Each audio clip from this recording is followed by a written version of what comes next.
Okay. And it's a card that symbolizes nurturing.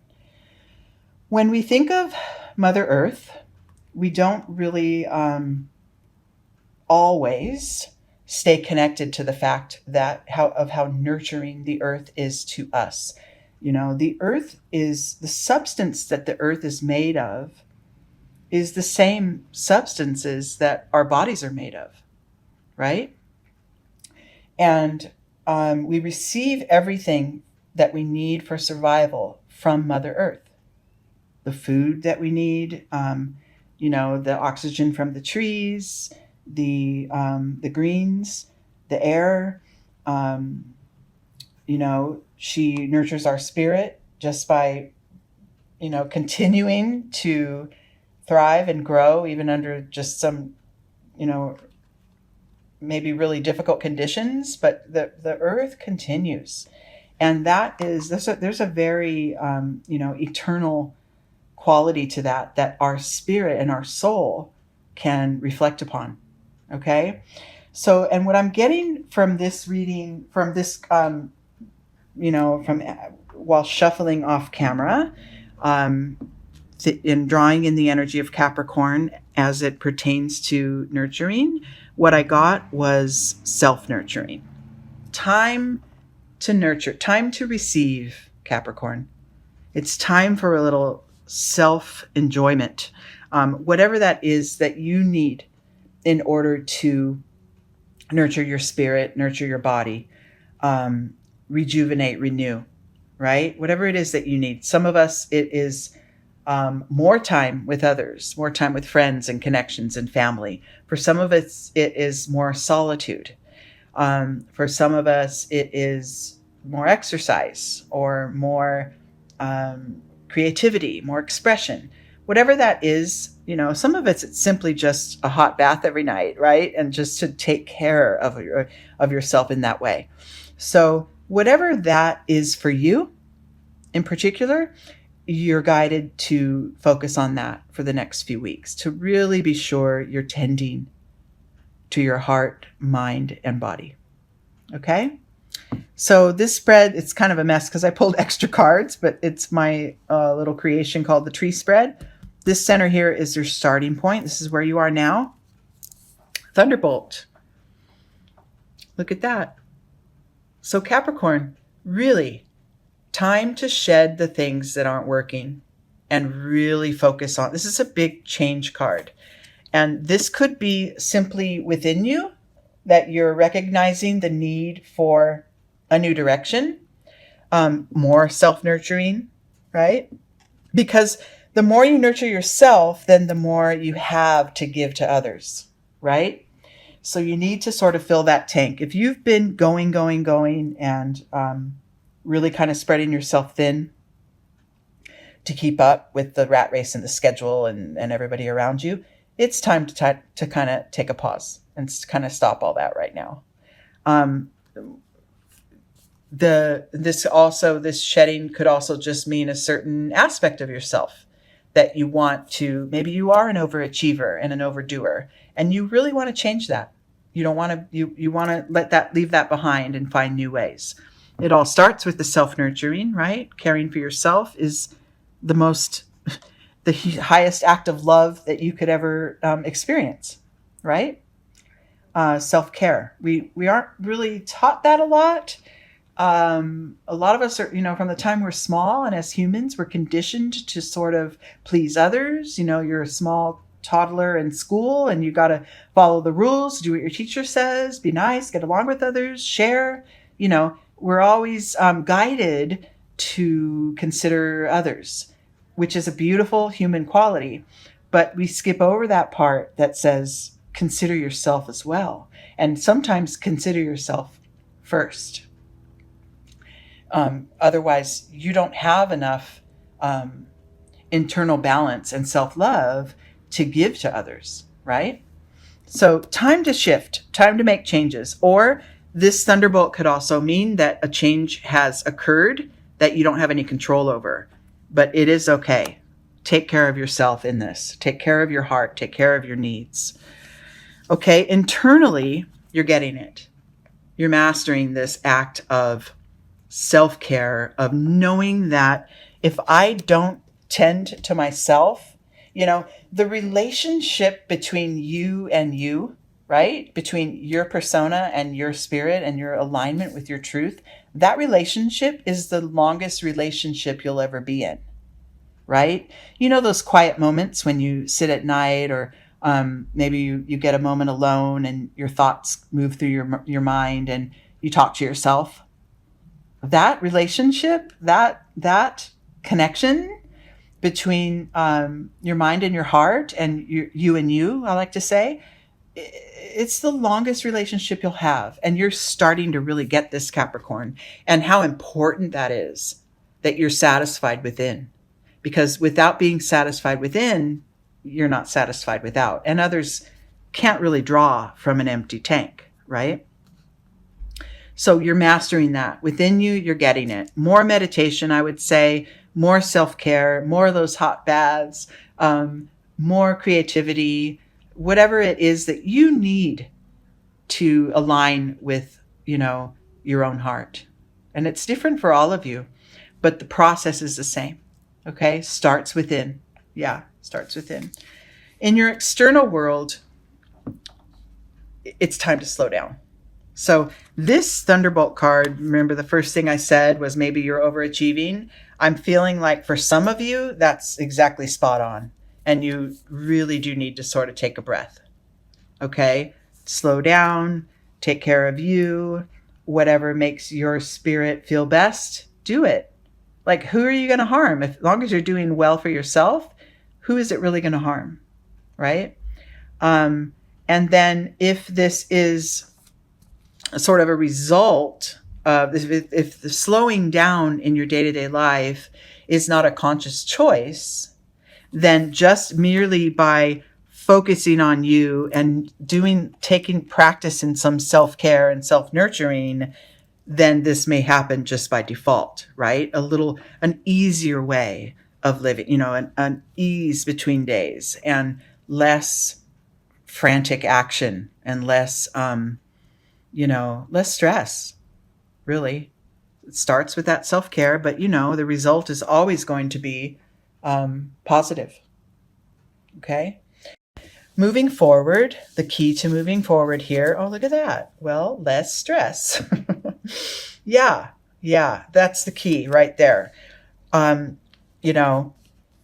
Self-care will alleviate the stress, and that is going to allow you to move to your next level, your soul's next level of awareness, whatever that is. You can't do it all for everyone. You simply can't keep that up. Okay? Pace yourself. Slow down. Be more like that tortoise. Just pace yourself. We know enough to know that the longer we try to keep up these frantic paces, it will catch up. It will catch up to our minds, our bodies, and our spirit, all of it. And it will destroy, all three of those aspects of ourselves.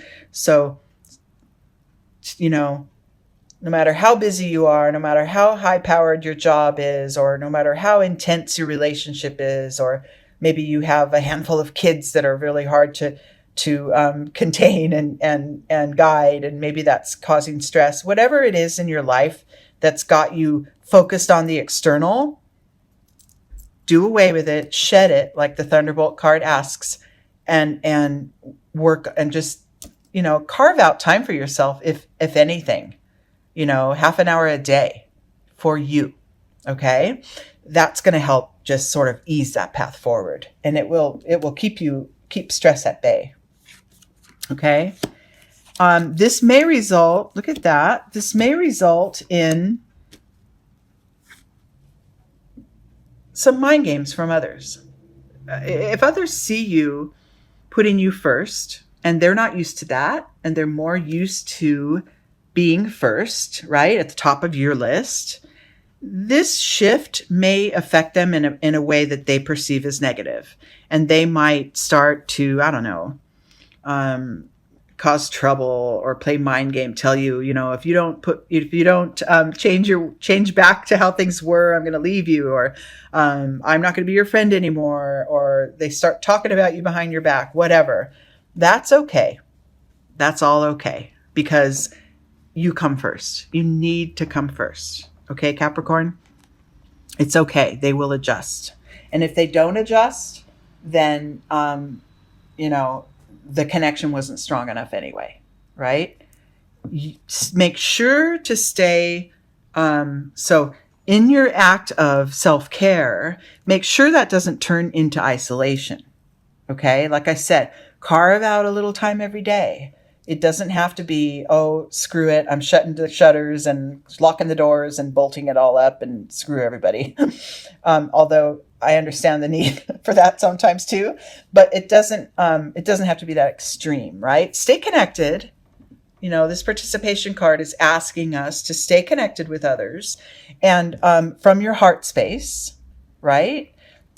But don't, it's that fine line between that level of giving it all away and creating stress for you and taking care of yourself first. So, picking, carving out that 30 minutes a day or an hour a day or a day a week, whatever it is that works for you, your self-care day, very important. And if you don't already have that routine established, and then it's time to start it. And if you do, but you've fallen off from it a little lately because things got a little worked up, a little stressful, time to go back to it, right? You are very important, right? You're at the center of your life experience and you need to take care of yourself. This will all, of course, result in just a beautiful shift in your external world. A real, like if people don't really notice that you're literally glowing now after just this practice of nurturing, new people may be drawn to you. Those that are already in your life may see the change. Wow, you've really learned to pace yourself, and you're just not, you're letting things really roll through and not engaging in these stressful battles anymore. You're really learning how to roll with it, right? Because you've taken care of yourself first, that's a natural result of that nurturing. Okay. And then in the outcome position, I have two cards here. One is the projections and the other is traveling. So what I'm going to say with this projections card, what I'm getting is that through all this, careful of your expectations of others, right? Just because this self-nurturing or this tending to your own heart is right for you, it doesn't mean others have to get on board with it or have to follow suit and do, just be careful. What's right for you is right for you. And then don't worry, like I said, with this politics card, don't worry if others are going to judge it or say, oh, you spend too much time alone, or that's okay. It's okay that they think that. It doesn't change the fact that you come first, right? And then the outcome, the other outcome card is this traveling card. And I'm getting from this that, overall, that entire journey of life, right, it goes far and wide, right? At any given point along this trail, we can be down, down, down in the valley, in the fog. We could be up on the peak and seeing it all. We could be in the forest. We could be in the river. The path of your life is long and continuous and eternal. And there's no need, just because, you've gotten yourself maybe into this stressful situation that you need to change, it doesn't need to stay that way. Or just because you're starting to practice a little more self-care, it doesn't mean you're shutting everybody else out, right? The big picture is what you want to really focus on right now. But your spirit, your mind, your body has to come first in your life, right? And like I said, stay connected to others. You do not need to isolate yourself in order to take care of yourself. Now, these moments of isolation, right? Like the half hour a day or whatever, yeah, that's important. But there is a balance, and there is a way to stay connected and stay receptive to others' needs. But if you are coming first, then you're building up that energy and that willingness, and to give to others and to continue to nurture others as well. But it starts with you. Literally, if you need to go and lie down on the earth and receive the energy that she has to give, if you're more of a sort of a metaphysical believer, then do it. Right? Go with your back up against a tree, or lay down on the earth, on the sand, or on the grass, and just receive the energy. It's there. It's there.